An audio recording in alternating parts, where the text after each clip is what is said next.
Nous sommes à Stuttgart, mesdames, messieurs, pour la troisième partie de ce tournoi Coupe du Monde, la 26e édition du DTB Pokal. 6 finales ont déjà été jouées. Alors si vous venez tout juste de nous rejoindre, eh bien, je vous rappelle qu'aux barres asymétriques chez les dames, c'est la jeune chinoise Yining qui s'impose. Au sol chez les hommes, victoire de Fabian Ambuchen. Au saut féminin, c'est Fei Cheng, la chinoise, qui l'emporte. Aux barres parallèles, nouvelle victoire chinoise avec Jie Feng. Devant le français, Yann Kuchra. À la barre fixe, victoire de Fabian Ambuchen. Yann Kuchra était engagé là aussi dans cette finale avec une 5e place à l'arrivée, une note de 15 points 400. Et enfin, à la poutre, victoire de Fei Cheng avec 15 points 425. Une autre chinoise sur ce podium pour venir entourer l'Australienne Lauren Mitchell, c'est Yilin Yang qui aura pris la 3e place. Place au sol chez les dames, l'un des autres moments forts dans ce DTB Pokal ici à Stuttgart. Allez, avec la brésilienne Hippolito qui commence avec un double arrière carpé.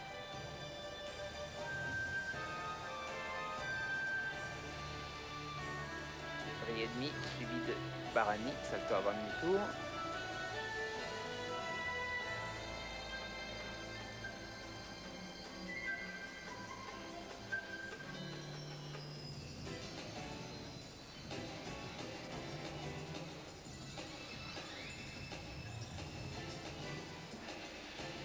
Les Brésiliens et les Brésiliennes, grands spécialistes des agrès dits dynamiques comme le saut de cheval ou alors le sol. Attention à ne pas connaître la même mésaventure que son frère, Diego Hippolito, dans la finale masculine. Pour Daniel, ça passe. Double vrille arrière. Allez.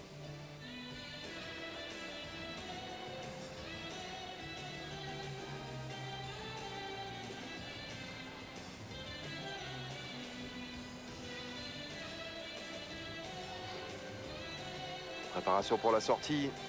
Un peu trop statique là, ça va lui coûter. Daniel Hippolito, oh là là. Ouais, double vrille et demi rattrapé. On ne sait pas si c'était parti pour une triple vrille ou une double vrille et demi, mais réception un peu difficile. Ouais.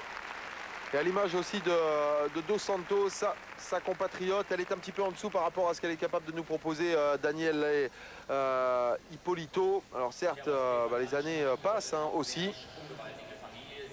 On va ici regarder la réception sur le côté. Vice-champion du monde à Gand en 2001. Elle a du mal un petit peu à retrouver ce même niveau. 12,675 seulement pour ouvrir cette finale au sol féminin pour Daniel Hippolito. Forcément une grosse déception. C'est une 3e place provisoire. Vous avez vu qu'à ses côtés il y a Thomas Bouhel qui est assis en grande préparation pour la finale au saut masculin qui sera à suivre dans quelques instants. Ça sera là des moments suivis bien sûr parce que Thomas déjà vainqueur d'une Coupe du Monde à Glasgow cette année. Match là encore pour la victoire. Yang Yilin, médaille de bronze à la poutre. C'est parti pour son exécution au sol. La triple vrille.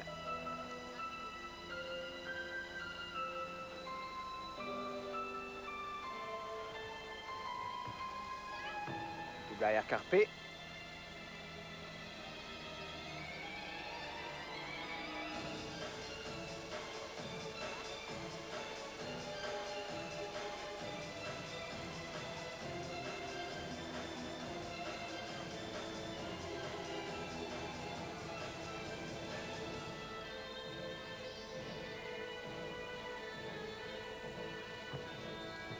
Vrille et demi suivi de vrille et demi corps groupé.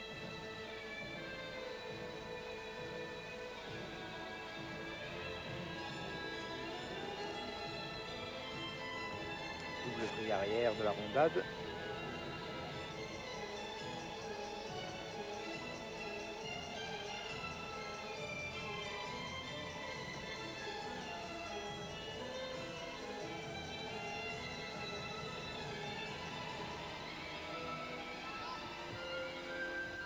Double vrille et demi. Elle est sortie. Il n'y a pas d'impulsion là, il n'y a pas de blocage, ça part tout en arrière au départ. C'est un exercice encore très perfectible, on l'a vu, il y a beaucoup de jeunesse chez Yilin Yang, cette toute jeune gym chinoise. Mais ça devrait passer au-dessus de Daniel Hippolito, en tout cas. Note de départ à 5,7 pour Yilin Yang. On voit la fin ici, embarquée par sa rotation en dehors du praticable. « 14.075, logique, elle est première. Daniele Ippolito avait pris 12.675. Donc c'est dire s'il y a quand même de la marge pour cette jeune chinoise, même si elle comprend d'ores et déjà que ça risque d'être compliqué avec cette note-là de pouvoir glaner une médaille d'or. Hein. D'autant que se présente la numéro 1 de l'équipe d'Australie qui a déjà pris de l'argent à la poutre. Lauren Mitchell, gymnaste extrêmement déterminée, très talentueuse, à qui il ne manque plus grand chose pour venir bousculer la hiérarchie mondiale.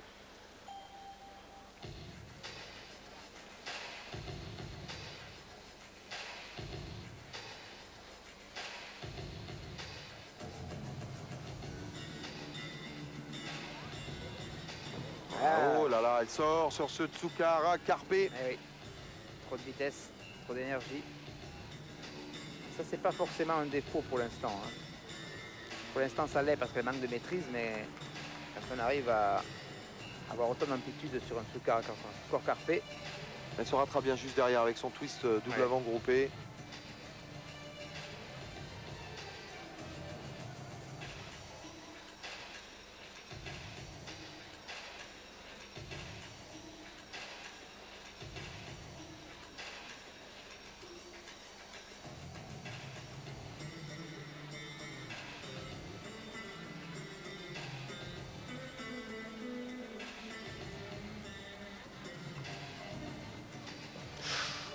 Double vrille et demi suivi de salto avant tendu.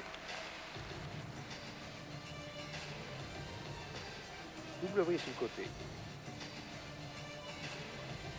Ah, vous voyez les côtés qui servaient avant du praticable à récupérer, maintenant on y branche encore des difficultés pour faire monter la note de départ.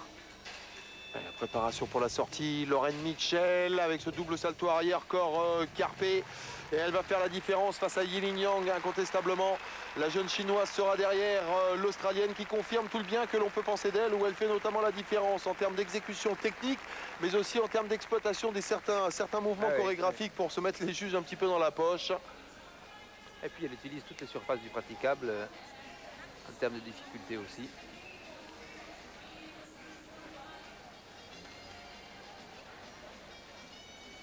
Dans sa note, ouais, c'est une première place, 14.675, elle est devant, 6 dixièmes de mieux que Yilin Yang, la chinoise, et ça commence à devenir un total intéressant dans cette finale au sol chez les dames.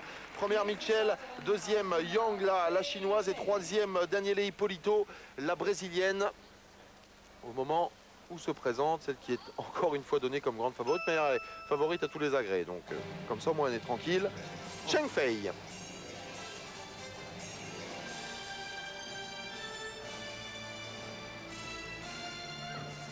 Tsukahara corps Carpe, là ça reste dans le cadre pour la chinoise. Tic-tac, non c'est un tempo double vrille, tic-tac sans poser les mains.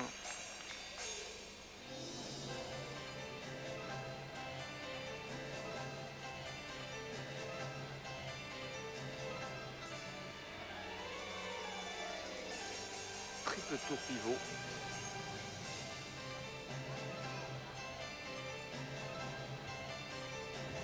Double vrille arrière, vous voyez, sur les côtés. Là aussi, on exploite toutes les surfaces du praticable.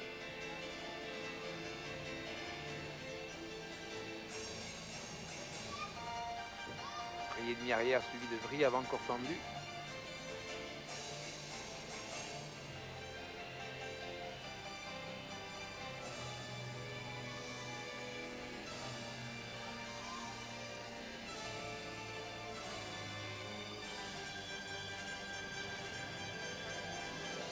Préparation pour le terme de cet exercice de Cheng Fei, déjà couronné d'or à la poutre et au saut féminin. Double vrille et demi. Belle chorégraphie, belle musique, belle acrobatie. Ouais, elle est présente, une nouvelle fois présente, et c'est la plus haute note de départ dans cet exercice au sol avec 6.2 pour Cheng Fei, qui justifie encore une fois Laurent son rang numéro 1 ici à Stuttgart. On voit ici le tempo, double vrille, triple vrille même. Gros contenu. Hein. Ouais, et la note qui va tomber, 15.250, c'est la seule pour le moment à avoir passé cette barre de 15 points. Elle est première et dans cette finale au sol féminin désormais, seule l'Allemande Kim Bui peut éventuellement bouleverser cette hiérarchie qui s'établit comme telle. Cheng Fei première, l'Australienne Lauren Mitchell deuxième et Yilin Yang, l'autre chinoise pour le moment troisième. C'est pour le moment le podium absolument identique à celui que l'on a connu à la poutre. Seule cette jeune dame d'un peu plus de 17 ans peut venir bouleverser tout cela. Elle débute avec un pivot un peu en déséquilibre et la première diagonale. Tsukaraka groupé avec une réception difficile.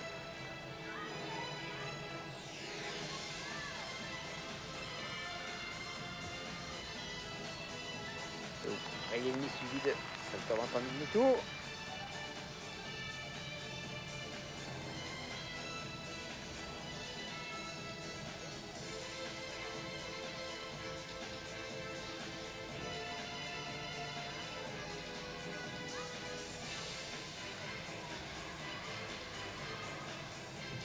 Rayeni avant.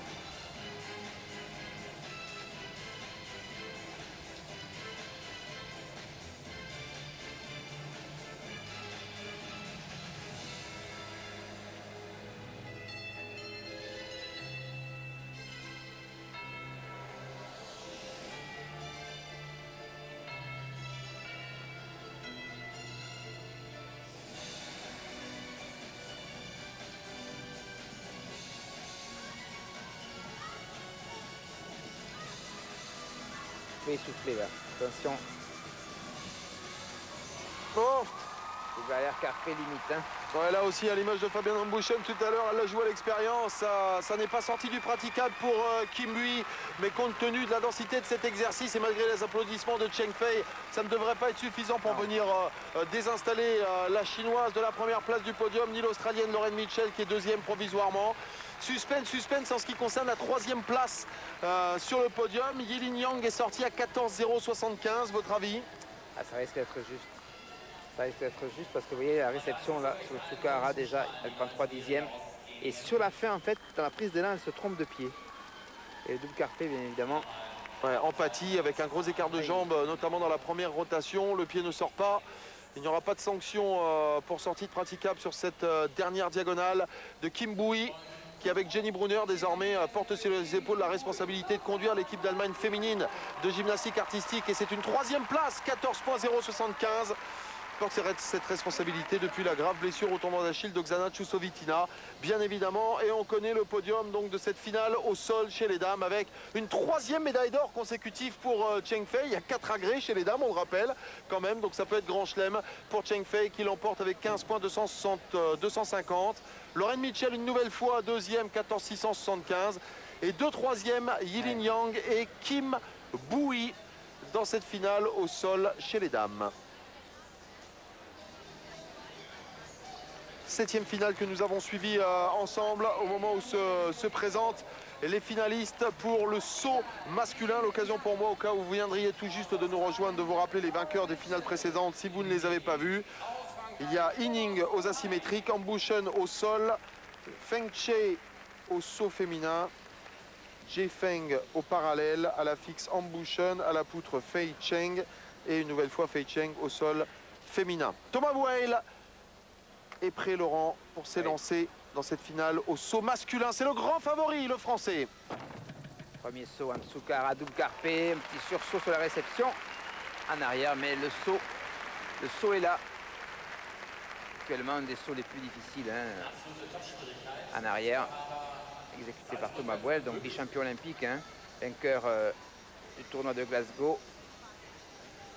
Avec une réception limite hein, sur le pied. Sur le trait gauche, mais il n'est pas sorti. Ouais, il n'est pas sorti, c'est une note de départ de 7 points pour Thomas Buell. Déjà vainqueur dans une Coupe du Monde à Glasgow. On le retrouvera bien sûr pour la finale de la Coupe du Monde dans 15 jours à Madrid. Tout comme Raphaël Vignani, ça s'est agréé. Voilà. 2 Français qualifiés pour la finale, ça c'est quand même pas mal. Yann Kuchra sera présent lui aussi. Oui, au bar parallèle et à la barre fixe. Et on a un gym qui est qui est remplaçant. Ah oui, Dani Rodriguez pour l'instant. Le 9e.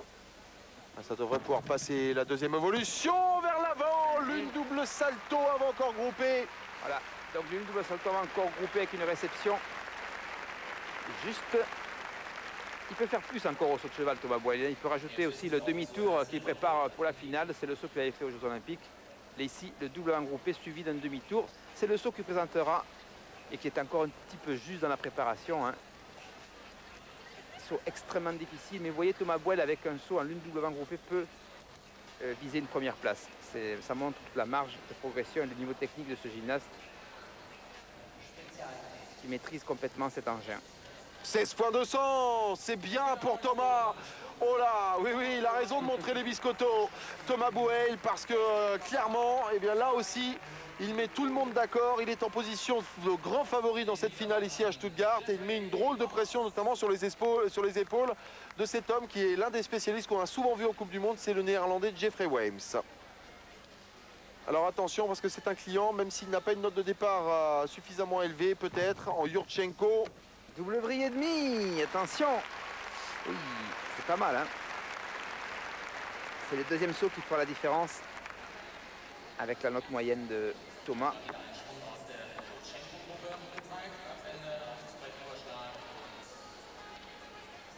Allez, il est dans les cordes aussi, Jeffrey Wames.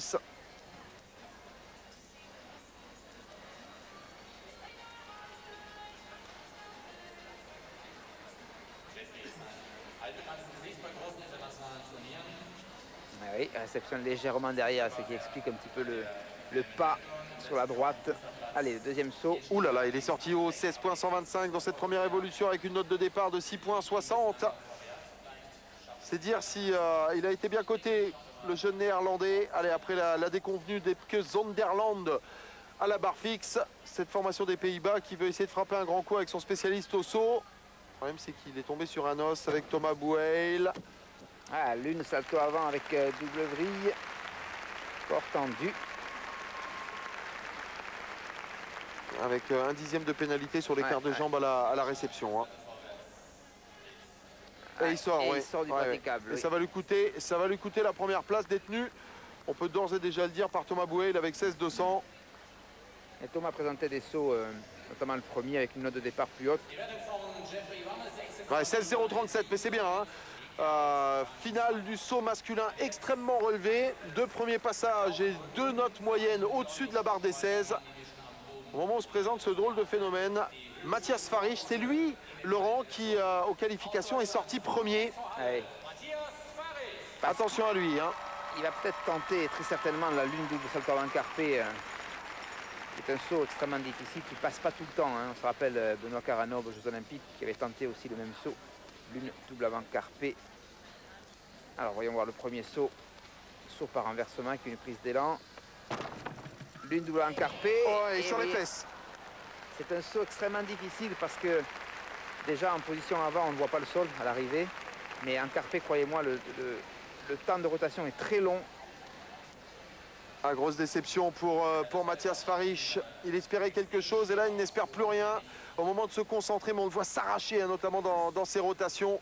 Il manque d'amplitude et résultat, eh bien, 8 dixièmes d'enlever d'ores et déjà pour ce saut présenté par le champion du monde, le champion olympique, celui qui s'est imposé vraiment sur tapis vert face à Thomas Boyle au JO de Pékin par Blahnik. Hein. Blahnik, oui, le Polonais.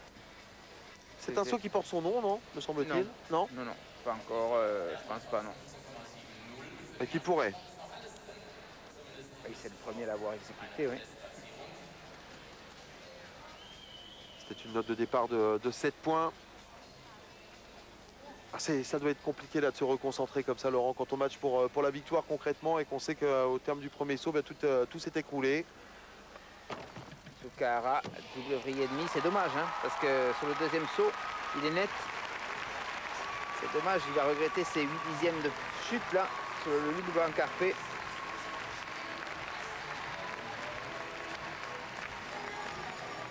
Ouais, c'est-à-dire que dans cette équipe d'Allemagne, au-delà de Fabian Ambouchen, on l'a vu tout à l'heure avec Philippe Boy à la barre fixe, maintenant Matthias Farish au saut de cheval, il y a quand même aussi là, pas mal d'homogénéité dans cette équipe. Spécialiste à tous les agrès. Ouais, la note 15,900, il est troisième au classement provisoire derrière Thomas Bouhel et derrière Jeffrey Waimes, le néerlandais. Matthias Farich est en troisième position. Au moment où se présente Diego Hippolito, avec lui aussi un sérieux goût de revanche dans la bouche. Il est passé au travers à son agrès favori, en l'occurrence le sol. Le voilà le Brésilien. Double vrille et demi. Ah, ça c'est bien. Hein. Même si il arrive pratiquement en rotation sur le tapis, regardez, la double vrille, et il continue à tourner encore sur le tapis. Ça c'est limite dangereux. Ouais, on pense notamment à son genou gauche là qui était. Ouais. On arrive avec tout le poids du corps en rotation sur les genoux. En fait, les tapis servent de blocage. Il bloque les pieds et le corps continue à tourner, vous voyez, légèrement. Ouais. Et il s'en tire bien hein, parce qu'on voit que au niveau de l'impulsion sur l'agrès en lui-même, il n'y a pas beaucoup de puissance hein, pour Diego Hippolito. Un petit peu touché au dos, 16,050 pour le Brésilien avec une note de difficulté de 6,6 sur cette première exécution. Allez, c'est pour une médaille. C'est pour une médaille pour Diego Hippolito. Ah, ça serait bien pour son moral, en tout cas. Diego Hippolito qui lève le bras, mais pas qu'il oublie que c'est les juges qui lèvent le bras en premier pour donner l'autorisation. Demandez au juge, je suis prêt, je veux y aller. Il montre un petit peu son impatience de réaliser son deuxième saut. Saut par renversement, avec un gros déséquilibre sur l'arrivée. Est-ce que ça sera suffisant? Une salto avant, vrille et demi. Ça ne sera pas suffisant en tout cas pour détrôner Thomas Bouhel. Ouais, ça c'est une certitude. Et puis ni Jeffrey Waimes, le néerlandais, ça va matcher avec Matthias Farich, l'allemand, qui même si il a commis une grosse faute sur son premier saut, son premier envol, Matthias Farich nous a semblé un peu plus constant hein, sur la moyenne des deux sauts. Ouais. Là, il y a quand même de grosses fautes d'exécution, notamment en termes de tenue de jambe. Tenue de jambe, et regardez la réception, il y a 3 dixièmes. Le grand pas vers l'arrière, regardez, tac, pas vers l'arrière, c'est des pas à 3 dixièmes, même 4 avec le pied droit qui se déplace aussi. Ouais, parce qu'il sait, hein, il a lâché déjà dans sa tête 15,812, c'est une 4e place. Et une nouvelle grosse déception pour Diego Hippolito qui ici à Stuttgart ne montera pas sur le podium des deux agrès, de ses deux agrès préférés, en l'occurrence ni le sol, ni le saut, où il va terminer malheureusement pour lui à la plus mauvaise place, en l'occurrence la 4e. Et une nouvelle victoire pour Thomas Bouhel, 16,200, comme on est satisfait de cette régularité de Thomas. Hein. Vrai. Ça c'est important aussi. Hein. Ben oui, ça montre que sa performance aux Jeux Olympiques n'était pas due au hasard. C'est le boss. C'est le boss maintenant au saut de cheval, en tout cas dans cette tournoi de Coupe du Monde. Il va falloir qu'il le confirme à la finale à Madrid face à Blanic, parce qu'il sera là. Ouais, autant Blanic a fait l'impasse sur cette finale au saut masculin, dont on voit bien évidemment le podium, où dans quelques instants Thomas Bouhel va confirmer que cette année 2008 pour lui a été plus qu'une année de révélation. Ça a été une année de confirmation de ce très très grand talent de la gym. Vous le connaissez depuis combien de temps, Thomas, vous? Thomas, ça fait 6-7 ans qu'il est sur l'INSEP. Donc c'est un gymnaste qu'on voyait déjà dans les compétitions régionales, mais briller à ce niveau-là, ça fait maintenant 3-4 ans qu'il est spécialiste, on va dire, du saut de cheval. Hein. Ouais, grand spécialiste à cet agrès, Thomas Bouhel. Et il donne d'ores et déjà rendez-vous dans 15 jours à Madrid, à Blanic, le champion olympique, le champion du monde, celui qui l'avait battu sur tapis vert. On rappellera quand même que les deux hommes sur la moyenne des deux sauts avaient la même note, Laurent, et que finalement ça a été déterminé sur la note du premier saut, hein, où Blanic avait 5 centièmes de mieux que Thomas Bouhel. Tout à fait. C'est ce qui a malheureusement fait la différence, puisqu'il n'y a pas d'ex-aequo aux Jeux Olympiques.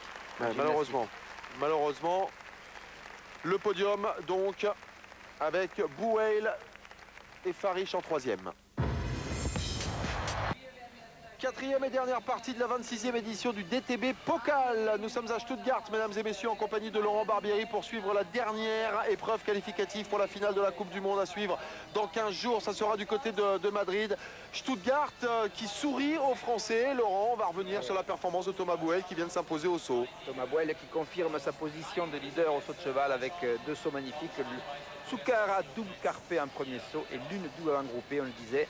il peut faire encore plus fort pour la finale de la Coupe du Monde en rajoutant un demi-tour dans son deuxième saut. Ouais, et la lutte va s'annoncer extrêmement chaude face au champion du monde, champion olympique, le Polonais Blanik. 9e finale à suivre ensemble, celle des anneaux avec un représentant français. Là aussi, Dani Rodriguez avec une figure qui porte son nom, Laurent, pour essayer de venir concurrencer le grand favori qui est Yuri Van Gelder. Absolument, une figure qui porte son nom, vous l'avez dit, une nouveauté, qui s'appelle l'hirondelle inversée. Il est actuellement le seul au monde, le seul gymnaste au monde à exécuter cet exercice de force. Le Russe Konstantin Plouchnikov pour débuter cette finale aux anneaux. Aux qualifications, juste pour vous tenir au courant, bien, sachez que Dani Rodriguez est sorti en 5e position avec une note de 15 points 750. C'est la 3e note de départ avec 7 points tout rond pour le Français. Derrière les 7,200 d'Alexander Vorobiov et les 7 points 100 de cet homme, Konstantin Plouchnikov. Il y a là aussi un niveau extrêmement relevé dans cette finale aux anneaux. C'est parti avec Plouchnikov et un Nazarian. Avec ce Plouchnikov qui a une classe extraordinaire. Je trouve qu'au niveau du profil, il me faisait penser à ces anciens gymnastes de l'Union soviétique, qui étaient Dimitri Bilozertchev, par exemple. Absolument, oui. Avec une très belle... 1989. Voilà, 1989, très belle ligne de jambes. Gymnaste complet.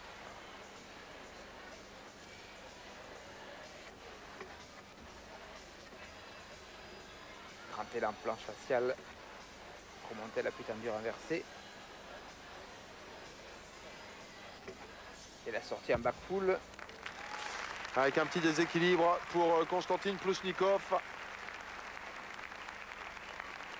Allez, ça sera la note de base dans cette finale aux anneaux pour le Russe. Note de départ à 7,100. Ça risque de sortir haut hein, et très rapidement. Parce que là, on a vraiment que des spécialistes hein, dans cette finale spécifique. C'est à peu près la même chose aux arçons. Donc généralement, quand on vient, c'est pas pour faire de détails. Absolument, et les 16,200. Les notes sont de plus en plus élevées, mais les contenus des exercices sont de plus en plus difficiles. Il y a une nouvelle donne aux anneaux aujourd'hui dans la composition des mouvements et dans le travail de préparation physique, c'est l'endurance de force. Car les gymnastes exécutent entre 5, 6, voire des fois 7 forces, plus les élans, plus la sortie. Les gymnastes sont de plus en plus fatigués. Ah oui, là c'est un contenu phénoménal. Dani Rodriguez, le voilà le représentant français dans cette finale aux anneaux. Suivi par Laurent Gelzek, entraîneur à l'INSEP, Dani Rodriguez. Et voici les rondelles inversées en élan, embarquées tout de suite sur la croix de fer inversée. Grand élan, planche faciale, et de nouveau, les rondelles inversées, ça bouge un petit peu. Pas encore complètement maîtrisé, on sent hein, les anneaux balance, vous voyez. Mais le mouvement est là, le contenu est là. Je pense qu'il faudra bien 4 ans pour maîtriser ce mouvement. Perspective de Londres. Ah, ça nous va bien, hein, ça nous va bien. L'avion ici, manque une petite seconde.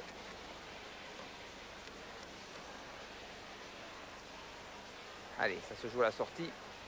Va-t-il sortir en avant, l'une ou en arrière, en double salto arrière tendu?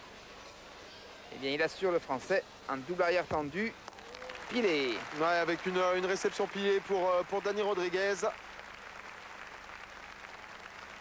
Ah, qui est un gym qui, durant cette année 2008, lui non plus, n'aura pas été ménagé par les blessures. Ouais. Regardez l'effort ici du corps à l'horizontale sur le dos. Je ne sais pas si on s'imagine bien le non, je pense pas. Force. Ouais. On le voit ici avec un strap sur l'avant-bras droit, problème tendineux, non? Petite douleur au coude, oui. Depuis les Jeux, depuis la préparation des Jeux, il avait commencé à avoir mal dans le stage de Bourges. Une douleur qu'il préfère maîtriser par ce bandage, sans gravité, hein, je vous rassure. Ah, on le voit ici, pensif, Dani Rodriguez, 16,075, il est deuxième. Il est deuxième derrière Konstantin Plouchnikov, le Russe qui est sorti à 16,200. Ah, il matchait pour une médaille ici, il est en train de comprendre que compte tenu du plateau et des représentants de cette finale aux anneaux, ça risque d'être compliqué pour Dani Rodriguez. Ouais, parce que voici celui qui présente la note, l'une des notes de difficulté les plus importantes, 7,2, Alexander Vorobiov, l'Ukrainien. Ah oui, c'est un monstre des anneaux, ce gymnaste. Très très sympathique gymnaste. Taillé pour les anneaux, hein. Très massif du haut du corps, pas de poids de jambes. Bascule, avion. Croix renversée. Prise d'élan double avant carpé dans les anneaux. Suivi de avion remonté à la planche faciale. Nakayama à l'équerre, remonté à la croix renversée. C'est là qu'il prend du bonus. Le 10e de liaison, la planche faciale. Vous voyez la différence de maîtrise des forces. Ah oui. Et le nombre, notamment sur cet ATR, rien ne tremble. Hein. et le nombre de forces. Je vous parlais tout à l'heure de double avant carpé, c'est limite. Hein. C'était limite, mais il faut se l'envoyer le double avant carpé après tous ces exercices de force. Ah, et vous avez vu juste derrière sur la réception d'Alexander Vorobiov, le regard un petit peu inquiet de Thomas Bouheil et de Laurent Guelzec, l'entraîneur de Dani Rodriguez, parce qu'on est venu soutenir le Français qui est sorti avec une excellente note, hein, 16,075 Laurent. C'est parfait, mais quand on sait que Plouchnikov est sorti à 16,200 et qu'il avait une note de départ encore inférieure à cet homme, à celle d'Alexander Vorobiov qui est à 7,2 et que c'est encore inférieur à Yuri Van Gelder et au Chinois Ming Yongyan, qui tous les deux vont présenter des mouvements à 7,3. C'est dire que ça semble un petit peu compliqué, mais bon, il va falloir attendre hein, dans cette finale. Dommage cette réception à la sortie. Ah, l'entraîneur a réagi à la place du gym. Hein. C'est bien, il tombe pas sur les fesses déjà, il est content. Un peu grosse frayeur au départ. Hein. Et il a sorti la prise de risque de Vorobiov sur cette sortie très originale et 16,375. 16,375, c'est une première place bien sûr provisoire. Et les notes qui grimpent encore et encore. Ah oui, les notes de départ sont importantes, 7,20. Malgré la faute à la réception, il est toujours... mais il passe en tête. Ouais. Alors pour le moment, Vorobiov premier, Plouchnikov le russe est deuxième. Et Dani Rodriguez, le français, malgré la présentation à 2 reprises de son hirondelle inversée figure qui porte désormais son nom, et bien, est sorti à il n'y aura que 16,075, qui est déjà une note absolument magnifique. Mais attention à lui, hein. Yan Mingyong, le chinois, pour continuer de truster les médailles d'or, comme ça a été le cas notamment chez les dames avec Cheng Fei. Un candidat aux anneaux. On l'avait déjà remarqué, nous, au pré-olympiade en 2007. Regardez la tenue des forces, montée à l'appui, tendu renversé. Au ma-croix. Et là, ça remonte encore.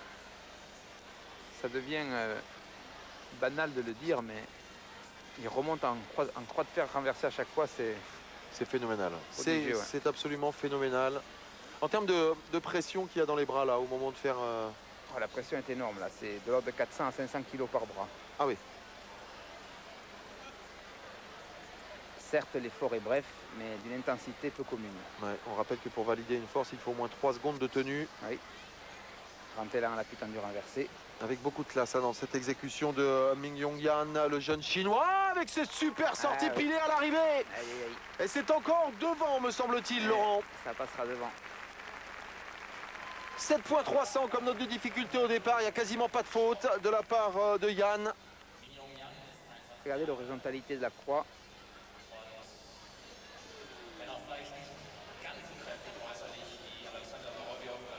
Et une grosse marge de progression hein, parce qu'il il va intégrer l'équipe 1 de Chine en gymnastique artistique masculine. 21 ans seulement pour Ming Yongyan. Autant vous dire tout de suite qu'au niveau du potentiel, là, il en a encore sous le bras hein, et sous le coude. Double salto, corps tendu avec vrille. Pilé, ouais. Très beau travail des Chinois là. Ouais. Vous semblez assez admiratif. Ça m'impressionne toujours les anneaux.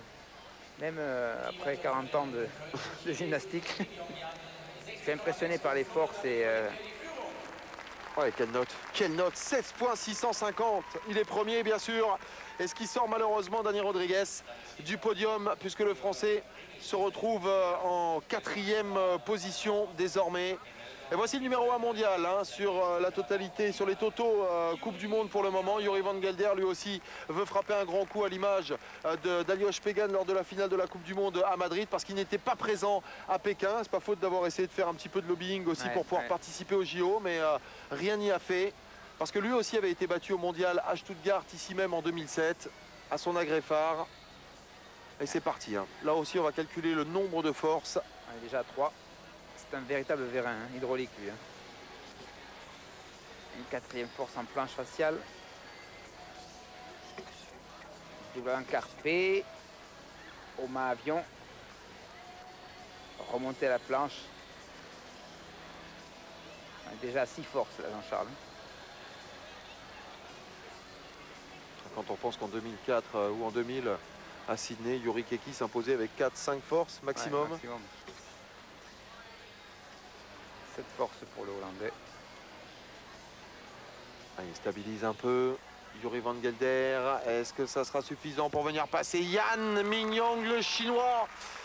Oh là, les calculs s'annoncent complexes pour le corps arbitral. Hein. Ouais, 7 forces pour le Hollandais, avec une sortie un petit peu devant, avec un sursaut à la réception.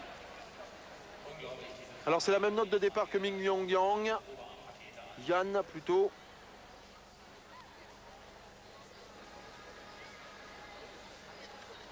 Yuri Van Gelder qui a tellement d'avance, plus de 25 victoires dans sa carrière à cet agrès. Vous imaginez le trust un petit peu réalisé par le Néerlandais depuis 4 ans. Il avait fait l'impasse sur les dernières sorties.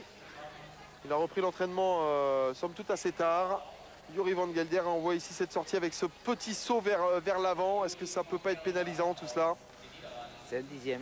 Ouais, à voir, parce que c'est la décision qui se joue. Eh bien, il y aura 2 premiers ici à Stuttgart, à cet agrès. Aux anneaux 16,650 pour Yuri Van Gelder qui vient rejoindre sur la première marche du podium Mingyong Yan, le Chinois. 3e place finalement pour l'Ukrainien Alexander Vorobyov. Plujnikov sort du podium avec 16,200 et Dani Rodriguez termine 5e avec 16,075. On parlait d'une finale extrêmement relevée, les notes parlent pour elle. Hein. Ah oui, tout à fait. Et depuis le début du tournoi, hein, les gymnastes rivalisent de prouesse, montrant tout leur potentiel du très haut niveau, y compris ici aux anneaux, avec un nombre de forces de plus en plus important, précision dans les élans. Vous voyez le classement donc de cette finale aux anneaux. Avant de suivre ensemble la dernière finale de cette Coupe d'Allemagne de gymnastique artistique. Et avant de passer au cheval d'arçon, après les anneaux, allez, l'occasion pour moi, en quelques secondes, de vous rappeler les vainqueurs. Aux barres asymétriques, chez les dames, victoire de la chinoise Yining. Au sol, chez les hommes, Fabian Ambuchen s'impose. Au saut chez les femmes, victoire de Fei Cheng, la chinoise. Au bar parallèle, encore la Chine. Zhei Feng devant le français Yann Kuchra. À la barre fixe, Fabian Ambuchen logiquement s'impose. Yann Kuchra terminera 5e. À la poutre, Fei Cheng pour la Chine l'emporte devant Lauren Mitchell, l'Australienne, et Yilin Yang, sa compatriote chinoise. Au sol chez les dames, victoire de Fei Cheng. Au saut chez les messieurs, la grande victoire de Thomas Bouet, le français, sa 2e victoire en Coupe du Monde dans cette année 2008. Aux anneaux, on vient de le voir, 2 numéro 1, Mingyong Yang, le chinois, et le grand favori, le néerlandais, Yuri Van Gelder. On débute aux arçons.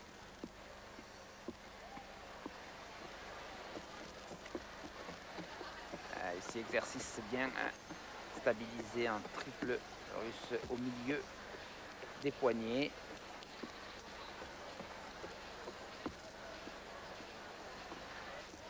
L'Arménien Arutium Merdinian.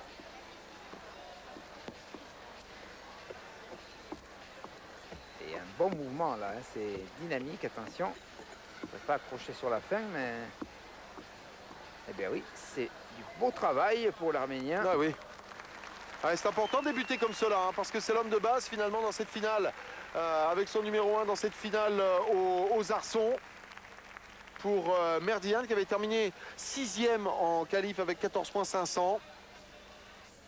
On voit ici cette combinaison en bugognon, le passage sur l'arçon avant la sortie, à l'appui tendu renversé suivi d'un déplacement complet sous l'œil acéré des juges.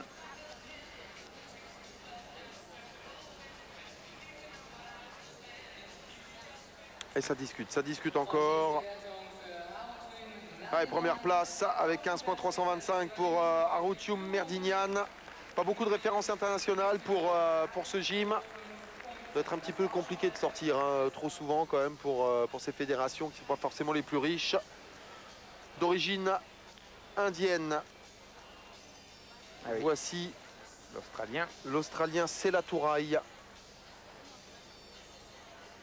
Gymnaste impressionnant, vous allez voir le potentiel qu'il a et la ligne qu'il a au cheval d'arçon. Gymnaste là aussi un peu atypique avec un travail très dynamique. Monté à la putain du renversé par le ciseau. La triple russe au milieu du cheval. Combinaison. Sur un arçon, ça passe malgré ce petit déséquilibre. Voilà, là on est bien relancé. Le Bugognon. Spécialité de Benoît Karanov ici avec les cercles russes. La balade, ça n'en finit pas. Hein. Un vrai moulin avant. Une boucle sans fin avec une sortie à la putain du renversé magnifique. Ouais, il est présent, il répond présent. Ce gym, vous l'avez souvent vu sortir lui? Oh, pas souvent, mais de temps en temps. On l'avait vu à Sydney.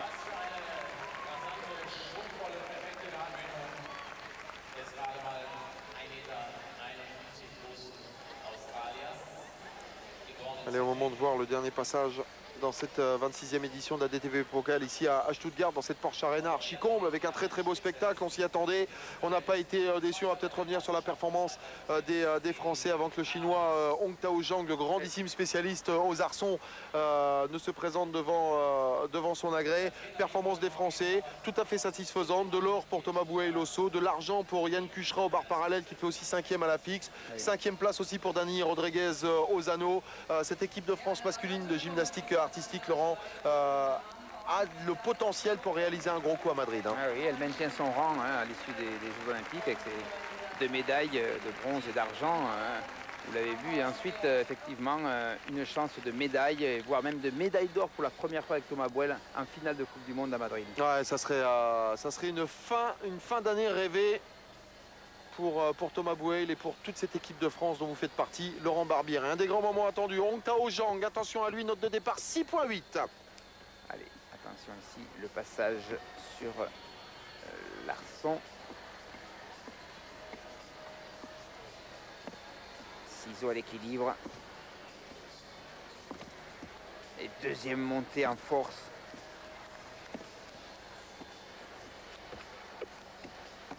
Ah, il va falloir aller le chercher parce que s'il va au bout comme ça, attention, ça passe là aussi.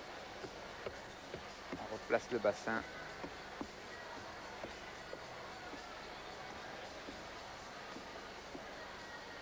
Là c'est fluide, hein. C'est fluide, sans faute, sans précipitation. Jusqu'au bout. Voilà, c'est phénoménal, c'était phénoménal. Cette équipe de Chine a fait un véritable carton ici à Stuttgart. Pour 4 sur 4 chez les dames, 5 sur 6 chez les hommes. C'est dire la performance, non 4 sur 6 chez les hommes parce que seul Fabien Ambouchen à la fixe et au sol. Alors je vais y arriver, ça va faire 3 sur 6. Et Thomas Bouhey au saut masculin ont pu tirer leur épingle du jeu. Drôle d'équipe de Chine avec cette victoire à l'arrivée donc Tao Zhang avec 16.300. Note de départ à 6.8. Pas forcément une grande surprise là non plus. Hein. Absolument. Avec un travail quasiment parfait. Hein. Digne de l'école chinoise là. On voit tout le travail sur la poignée, la précision. La hauteur du bassin pour ne pas toucher le cheval tout le temps, sans faute. Et ben voilà.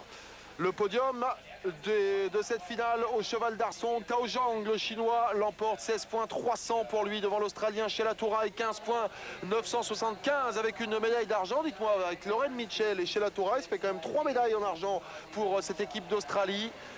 Et la 3e place pour l'Arménien. Belle récompense pour l'Arménien Arutioum Merdinyan. Les félicitations Dong Tao Zhang. On ne va pas tarder à se quitter. Laurent Barbieri ici depuis Stuttgart.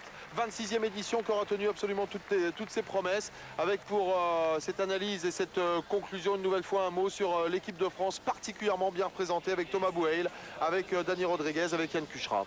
Voilà, l'objectif était de figurer dans cette finale de Coupe du Monde, de qualifier nos gymnastes. Eh bien, on va peut-être en mettre 4 Français si Dani Rodriguez arrive à se glisser en tant que remplaçant dans la finale des anneaux.